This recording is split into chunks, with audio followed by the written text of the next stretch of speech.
tem até 10 para 9. Obrigada pela informação. Meu nome é Amanda, sou uma das trabalhadoras dessa casa, para quem não me conhece. E mesmo quem não tenha conversado comigo, com certeza já me viu andando aí pelos corredores, subindo e descendo a escada, porque sempre que eu posso eu estou aqui. Bom, Queda e Ascensão Psicológica é um dos capítulos do livro Amor Imbatível Amor, de Joana de Ângeles, que foi psicografada por Divaldo Franco. Ela trata basicamente de dois fatores. Ela vai conceituar esses dois fatores e vai nos explicar as características e os impactos disso na nossa vida, no nosso comportamento, nos nossos pensamentos. A primeira frase do capítulo é: na base de inúmeras perturbações emocionais são encontradas a culpa e a vergonha. E são exatamente esses dois fatores, esses dois conceitos que Joana trata nesse capítulo. Mas, lendo o capítulo e estudando um pouquinho mais para falar para vocês, eu acho importante, antes de nós entrarmos especificamente nesses dois conceitos, trazer para vocês outros dois conceitos que é importante que nós tenhamos a noção de como funciona, para que depois a gente chegue a compreender o conceito de culpa e vergonha como ela nos traz, que é o conceito de self e o conceito de ego. Joana, ela é um espírito, ela é mentora de Divaldo Franco, e os trabalhos dela são sempre voltados e pautados na psicologia. E a psicologia, ela tem diversas linhas teóricas. A psicologia, ela não respeita um único teórico, não foi um único estudioso que disse a psicologia vai ser assim e vai tratar todas as pessoas dessa forma. Então, um desses teóricos, que é Carl Gustav Jung, que desenvolveu a psicologia analítica, é a linha teórica que mais se aproxima da linha teórica de Joana. Então, o conceito de psique humana, o conceito do ser humano que Jung, que o teórico trouxe, é o conceito que Joana mais utiliza e é a linha teórica que ela menos faz modificações. Então, normalmente, os conceitos que a gente vai trazer aqui vão ser pautados na psicologia analítica e, quando tiverem as modificações feitas por Joana, eu vou sinalizar para vocês. Então, vamos primeiro conceituar self, né, que a gente ouve muito falar em self e ego, às vezes até no senso comum. Né, mas, de acordo com a psicologia, self, ou si mesmo, né, que é a tradução mesmo, é a totalidade do homem, ou seja, é o homem na sua integralidade. Ele reúne três fatores, três partes, que é o nosso consciente, ou seja, tudo que nós fazemos, pensamos, realizamos de forma consciente, sabendo o que estamos fazendo, né? Pensando e refletindo de uma forma muito segura e muito pautada no que nós estamos fazendo. Então, é o nosso senso de realidade, o nosso senso de direção, é eu saber que eu estou aqui falando com vocês, eu estou agindo no meu consciente. O inconsciente pessoal, que aí é aquele arcabouço de experiências, de reflexões, de memórias que nós trazemos e guardamos dentro da gente, mas que nem sempre temos acesso. Eles estão lá adormecidos, impactam na nossa vida, no nosso consciente, mas nós não temos esse feeling do que realmente está acontecendo e nem podemos dizer o que é exatamente que está guardado lá. E o inconsciente coletivo, termo dado por Jung, que é esse inconsciente pessoal transformado no inconsciente da coletividade, do universo, de toda a sociedade. Ou seja, é o aglomerado de todas essas experiências e reflexões nossas desde que o mundo é mundo, digamos assim. Então, é uma gama de informações que existe no universo, que está disponível para nós e que nós realizamos uma troca. Ou seja, nós nos alimentamos desse inconsciente coletivo, dessas informações que estão dispostas no planeta, ao passo que nós contribuímos para o inconsciente coletivo, com as nossas experiências, os nossos pensamentos e as nossas ações. Joana, nesse conceito, ela só faz uma alteração. Ela chama inconsciente coletivo de inconsciente transpessoal. mas no conceito em si não muda muita coisa. É mais na questão da nomenclatura. Depois, o outro conceito, como eu falei, o conceito de ego. Ego, se a gente for pesquisar o conceito de ego, tanto para todas as linhas espiritualistas, quanto para todas as linhas da psicologia, nós vamos ter uma gama de conceitos, muitos deles totalmente divergentes um com o outro. Então, como eu falei, como está pautado na psicologia que Joana abraçou, então a gente vai seguir essa linha. O ego, para Joana, é um centro funcional, ou seja, ele é o sujeito de todos os atos conscientes.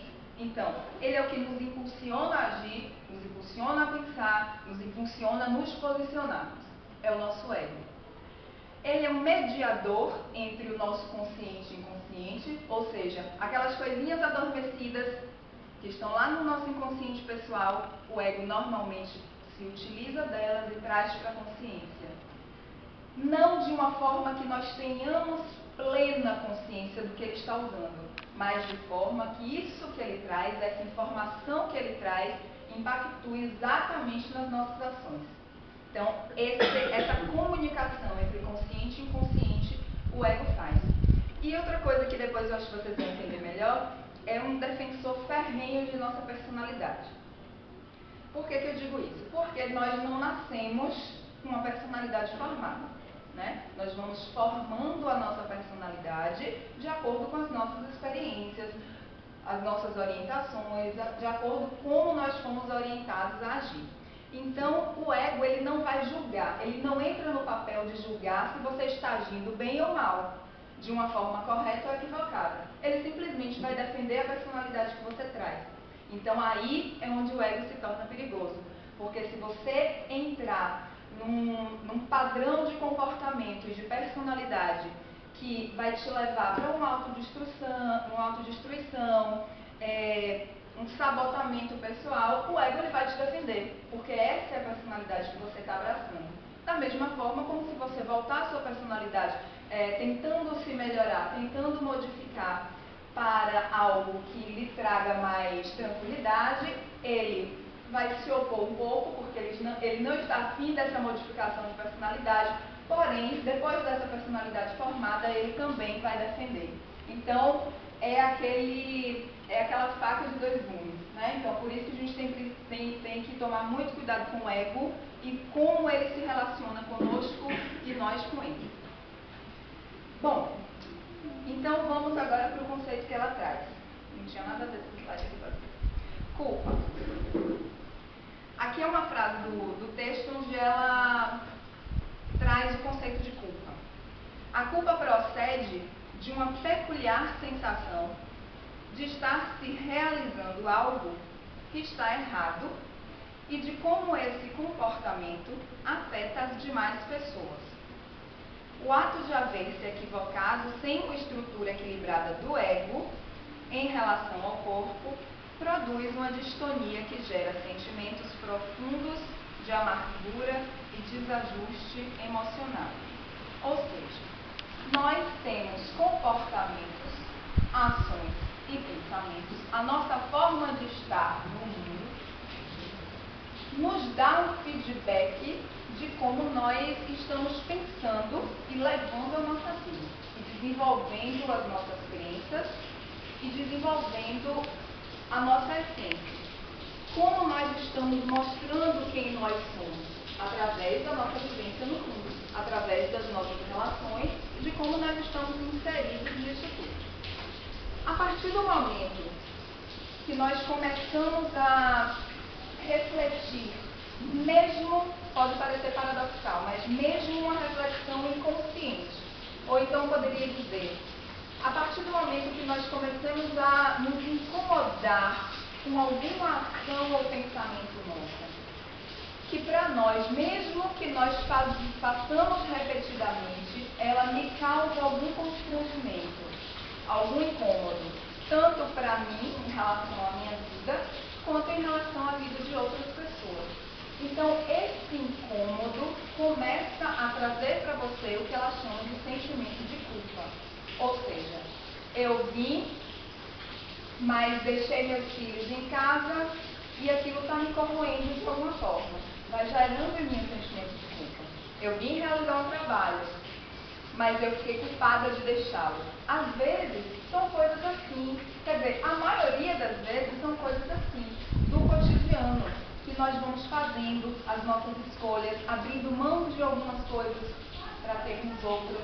Então, essas escolhas, essas perdas e ganhos que nós temos na nossa vida diariamente, se o ego não está equilibrado, se ele não tem uma estrutura equilibrada, nós vamos nos culpando. E se eu não tivesse feito assim? E se eu não tivesse falado assim?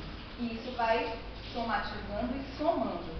Agora imaginem vocês a quantidade de coisas, de ações que nós fazemos e que depois falamos, poxa, eu estou fazendo isso, mas eu estou incomodada, porque eu acho que isso está ferindo alguém, porque eu acho que eu não estou me adequando. E muitas vezes nós continuamos nesse padrão por muito tempo. Ou por não poder mudar no momento, ou por fugir de uma mudança, enfim.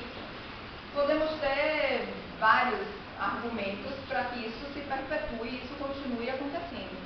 Mas o que acontece é que durante a nossa vida, e eu estou falando dessa vida de agora, por enquanto, quanto nós nos juntamos desses sentimentos que às vezes são corriqueiros e diários. Então isso vai se somando na nossa vida e nós vamos nos enchendo desse sentimento de culpa e desequilibrando o nosso ego cada vez mais. Bom, ela fala de características e sintomas e consequências do sentimento de culpa. E eu vou ter uma listinha para vocês, a gente vai conversando sobre essa lista, e eu cortei essa lista, eram mais ou menos as 2 páginas dessa, de todas as consequências que nós podemos ter na nossa vida, todas as enfermidades, todas as perdas que nós podemos vir a ter por conta de cultivarmos esse sentimento de culpa. Então, a autopunição é a primeira coisa, é o mais importante, é a característica, o sintoma e a consequência mais visível numa pessoa que carrega um sentimento de culpa grande, e com o ego já no estágio de adoecimento bem avançado. A autopunição, ela está ligada à autossabotagem, ela está ligada à questão de eu não mereço, eu tenho dificuldade em conseguir as coisas, mesmo querendo, mas no fundo eu tenho uma crença de que eu não mereço aquilo. Eu não consigo ser elogiado. Não, que é isso? Às vezes pode ser falsa modéstia, mas às vezes pode ser uma dificuldade da pessoa de aceitar um elogio. Olha como você está bem, não. Ele deve estar brincando comigo, porque eu não estou bem. Por que ele está dizendo que eu estou bem? Então, essas coisas vão nos consumindo. Então, além da autopunição, preocupação excessiva com a opinião dos outros. Deixamos de fazer várias coisas, das mais simples da nossa vida, como sair de casa e comprar pão, ou das mais complexas, como modificações na nossa vida, dos nossos relacionamentos, dos nossos empregos, por conta de precisar da aceitação, da opinião favorável de outras pessoas na nossa vida. Então, isso acaba ficando uma simbiose, uma dependência sempre da aprovação do outro. E você vai se afastando cada vez mais do seu centro e do seu próprio poder de decisão sobre a sua vida.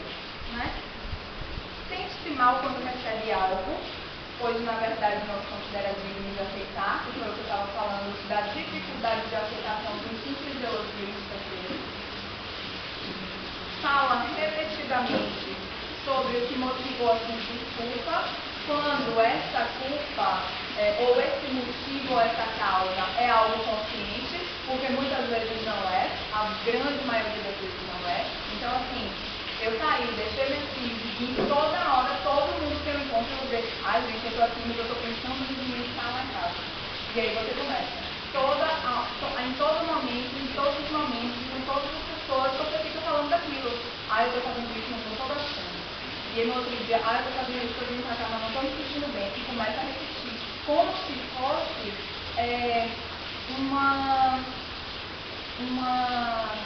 meu Deus, me fugiu a palavra, como se você estivesse dando explicação para outra pessoa por que você está fazendo aquilo, como se a outra pessoa também estivesse te julgando, mas o julgamento é seu, mas aquilo está te incomodando, está te ferindo de tal maneira que parece que todas as pessoas estão pensando aquela mesma coisa. Então você começa a se justificar, essa é a palavra. E aí você começa a se justificar para todo mundo, por causa de um pensamento seu, né? Que você julga já que as outras pessoas estão tendo o mesmo. Raiva reprimida. O que é raiva reprimida? Não é só aquela pessoa que é briguenta, no sentido de ser estourada ou violenta por qualquer coisa, não. A pessoa que reclama por tudo, não gosta de nada, desconfia de todo mundo. Fulano? Não. Fulano também não. Isso é raiva, gente. Isso é você se prender numa questão totalmente negativa.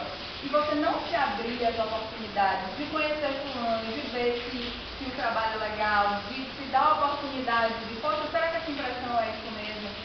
Você está se dando a oportunidade, você está se liberando dessa raiva. Essa raiva reprimida nesse sentido é uma raiva de você mesmo. É uma raiva de você mesmo no sentido de que eu não vou me dar a oportunidade. Mas no momento em que nós estamos dentro desse modelo, a gente não percebe assim, a gente não raciocina assim. Né? Então é importante essa reflexão e esses saberes de como funciona esse mecanismo dentro da gente, para que a gente possa levar a reflexão assim, poxa, será que eu me dou a oportunidade de conhecer um pouco mais uma pessoa quando não simpatizo? Será que eu me dou a oportunidade de alguém falar assim, vamos trocar essa toalha amarela que eu não gosto, vamos botar azul, poxa, eu odeio azul. Mas vamos nos dar a oportunidade de ver como fica o azul no salão, se vai combinar. Então é nos darmos a oportunidade e nos livrarmos dessa raiva interna que a gente consome o tempo todo. Dificuldade em assumir responsabilidade pelos próprios atos. Aquela pessoa, eu, que em determinado grau, tudo o que acontece ou tudo que dá errado é culpa do outro. Né? Então nunca é culpa minha.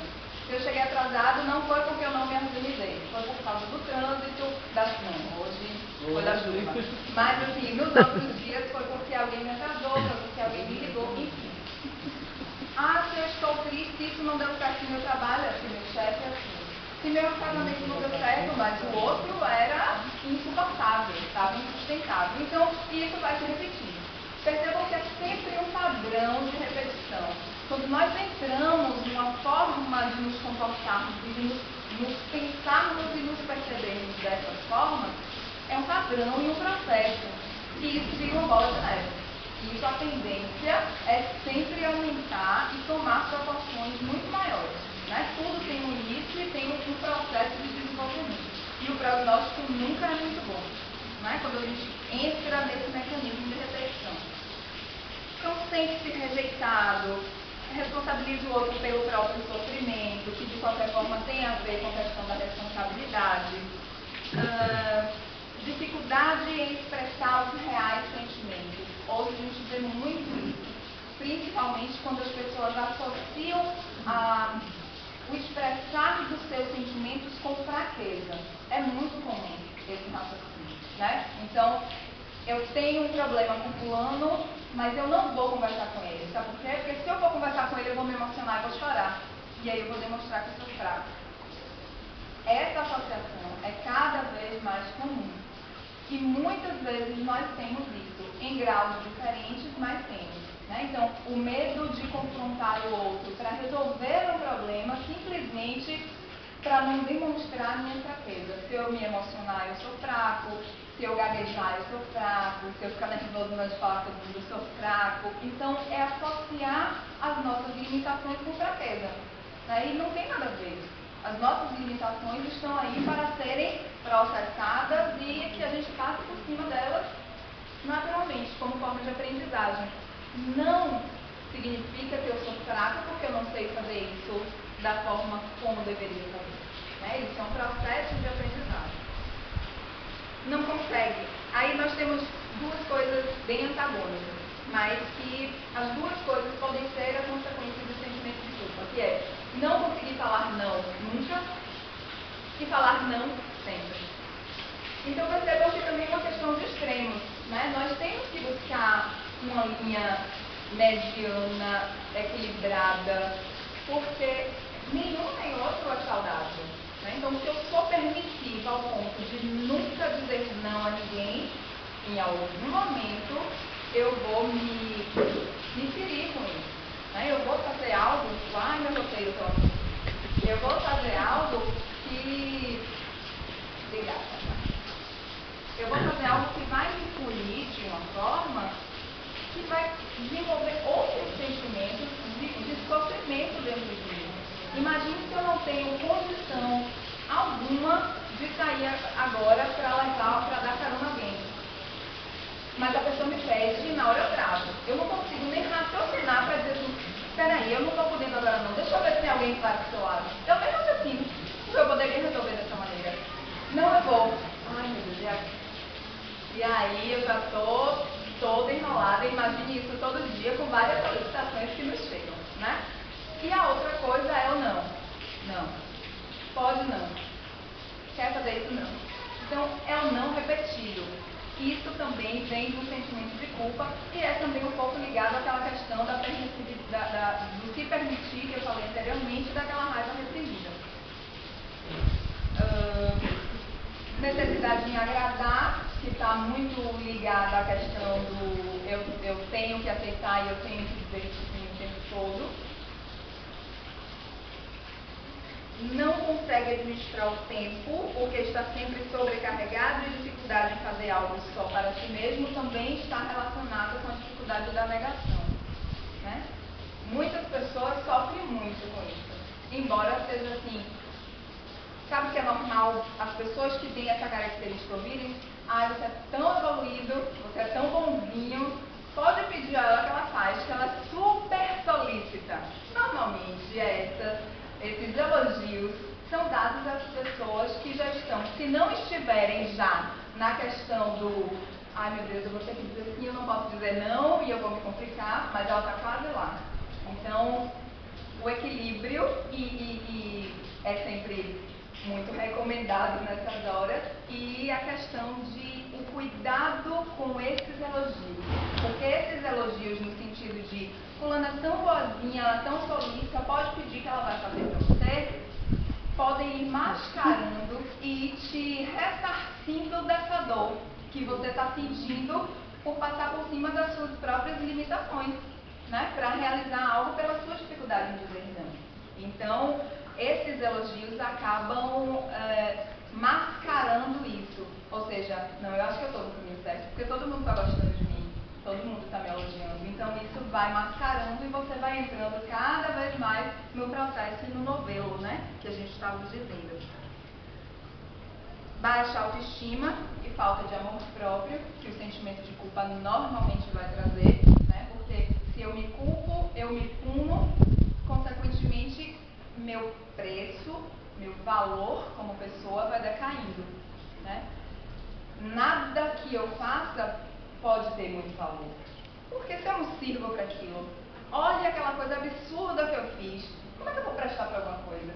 Essa associação é fato, mesmo, né, como a gente está falando de inconsciente e consciente o tempo todo, mesmo que isso não esteja na linha consciente, mas essa associação é a primeira. É a mais nítida, a mais fácil. Então, esses sintomas, características, consequências que ela faz, eles acontecem diante do adoecimento desse ego. Por quê? Como eu falei para vocês que ele transporta informações do nosso inconsciente para o nosso consciente, ele pode simplesmente manipular no sentido de fulano tem uma dificuldade terrível em dizer não, ele aceita tudo, ele é uma pessoa permissiva, então ele está querendo mudar isso nele. Então, peraí, vamos aos elogios. quando alguém te elogia, automaticamente no seu inconsciente acende uma luzinha assim, de quando você era pequeno, se você não lembra, a sensação física e emocional daquele elogio em você. Isso é o ego, para que você não descubra o mecanismo que você se encontra e você continue repetindo todo o padrão de comportamento. Então, o nosso pensamento e essa relação da nossa essência, do nosso self com o nosso ego é algo muito delicado. Quando eu estava lendo o texto, aí eu falei assim, gente, era uma aula de faculdade de psicologia. Assim, é muito interessante. Esse capítulo, então, é muito técnico. Assim. E eu falava assim, meu Deus, como eu vou levar isso? Eu tenho que estar usando os termos técnicos, assim, porque às vezes, bom, você que é de uma área tem os termos técnicos, outras pessoas não têm a obrigação. Então, esse capítulo, ela trata exatamente desse mecanismo. Como o seu inconsciente age, como é o transporte de tudo que você carrega do seu inconsciente do seu consciente. E é aí que a gente tem que ter muito cuidado. Aí ela fala assim, quando o ego é saudável, enfrenta a situação do erro com naturalidade, porque compreende que os conceitos certo e errado são abstratos, cabendo-lhe discernir o que é de melhores resultados para si e para os outros, portanto, permitindo-se o direito de errar e impondo-se o dever de conduzir. Então, a dificuldade de aceitar que nós podemos errar, que é a autocobrança exagerada, né, ela não está associada a um ego equilibrado e saudável, porque ele nos cobra. Agora, como é que a gente consegue um ego saudável e equilibrado? Aí nós vamos passar para o level 2, é a autoconsciência, é o autoconhecimento, a autorreflexão, aquela velha história de reforma íntima que a gente ouve sempre, mas que é a mola propulsora dessa modificação e desse entendimento. Porque se eu não me vigiar, se eu não prestar atenção nessas manipulações do meu ego, ou seja, eu tenho uma personalidade hoje que me permite ter qualidades e limitações, nas minhas limitações eu não estou muito interessada em mudar, e o meu ego vai me defender, vai defender a minha personalidade, como a gente falou no início. Como é que eu vou perceber que esse meu padrão está sendo destrutivo ou me sabotando se eu não olhar para mim? Porque não vai adiantar outra pessoa estar lá. Porque se a outra pessoa está lá, está me criticando. É porque está com inveja. Então, assim, aí entra o quê? Por causa do sentimento de culpa, a responsabilidade é do outro. Então, é uma bola de neve. É difícil você não ter nada de sentimento de culpa, e Joana também fala disso no final, até a necessidade do conceito de culpa e da existência da culpa na nossa vida, mas nós temos que prestar atenção nos graus, né? Até que ponto nós podemos diminuir ou aumentar o grau de sentimento de culpa que a gente carrega, que é natural carregar, porque é natural errar. Porque nós somos seres humanos, espirituais, estamos encarnados agora e estamos em processo de aprendizado. Ninguém aqui chegou lá, mas ninguém aqui está lá atrás mais. A gente está indo, estamos caminhando. Tem gente lá na frente? Tem gente lá atrás? Tem, mas está todo mundo caminhando. Então, é essa aceitação de aprender e essa aceitação de eu errei, fiz uma bobagem do tamanho do mundo, tá? A confiança em eu estou, na minha reflexão, eu tomei consciência do meu erro e da forma como eu me comportei, sei que isso não está fazendo bem para mim nem para os outros. Quero mudar e tenho a consciência de que eu posso começar a mudar, porque nenhuma mudança se dá de um dia para o outro de uma forma como formada, mas como pode estar, como diz minha vida. Então, o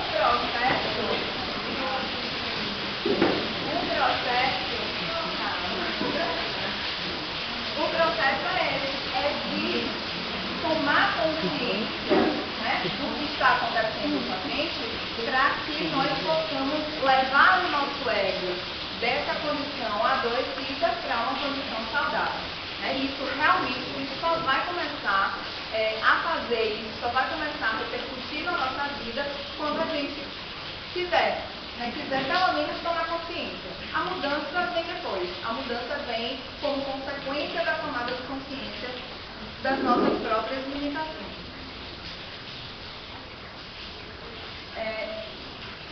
Falando dessa questão de medo de errar e da não aceitação dos nossos próprios erros, ou seja, eu sou tão boa e tão maravilhosa e eu tenho que ser tão magnificamente certa e correta que eu não posso errar.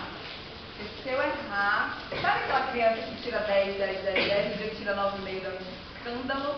A gente às vezes se comporta assim também, né?